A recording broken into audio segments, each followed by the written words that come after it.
My name is Alan Good, and I'm the lead game designer of SOCOM Confrontation. And I'm going to take you through a little bit of Crossroads and show off the 6-axis tilt and cover system for everybody at home who hasn't seen it yet.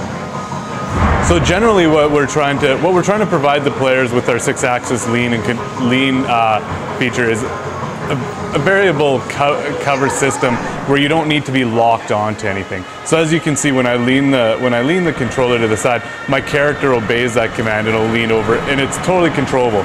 I can lean out to the side, but at the same time, because I'm in crouch, I can actually also start to lift them up. So if all of a sudden I get to there's an object in front of me and I'm not able to shoot through it, I can lean out, but then I can eventually lean over it. And I still have full control over all my analog as well. So this proves to be very handy when I have covers such as vehicles or destructible objects that I don't necessarily want to lock onto. So if I lean out to the side, pick myself up, I can choose who I shoot at and when. One of the other features that we have in SOCOM Confrontation is the option to bail out. Like if I happen to be at some medium cover like this and I'm using it to take out my opponent and I'm all of a sudden in danger, I can bail. So I can get super low, so if I'm at half cover all of a sudden, I'm in a safe zone, and I could be full stand at the time and go into that, and then I'm fully safe.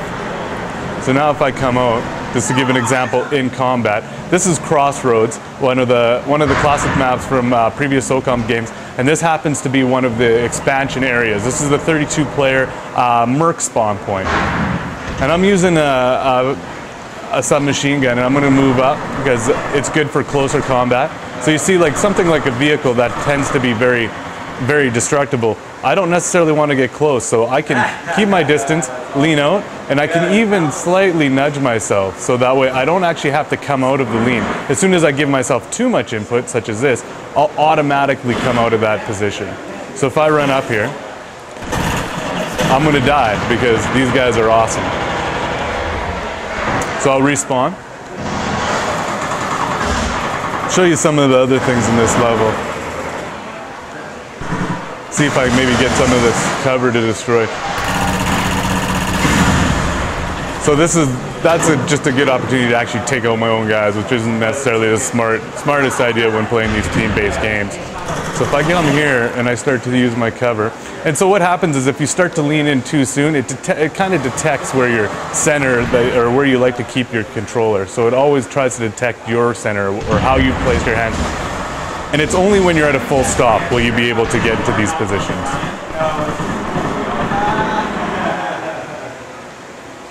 Right now I'm going to show off how our weapon occlusion system. So as I get close to cover, you'll notice my reticle will actually turn yellow on me, showing me that I don't have a line of fire, which means I'm going to have to peek out. So as I peek out, you'll notice my reticle will actually turn solid. This means I can actually get my gun out and I can make the shot. This is something that's new to SOCOM Confrontation. It just provides a little more realism to the game in general. As I lean out, also works if I decide to lean up.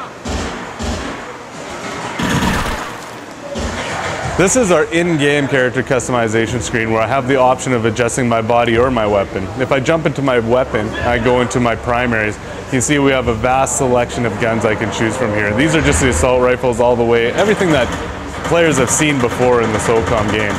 So if I come to, let's say, assault rifles where I have more customization than others, I take the M4, and at that point I have 2 slots I can choose from.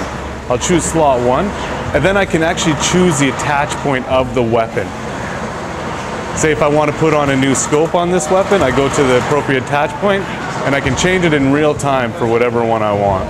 So let's say I wanted the ACOG scope, I'll put that on, back out of this front end, and then now I'm using the new M4. Now if I go to body, I can actually come in and I can start updating my actual body on the fly. Right now we have them all open so that we can take a look and test all our special forces gear. But beyond that, you'll notice that this is all light, and then I can move to the medium armor, and then I can move to the heavy. And this is just the upper torso, and it's not changing color because I've already chosen my particular camo that I want to load out with. This is SOCOM Confrontation, and it's coming out this fall.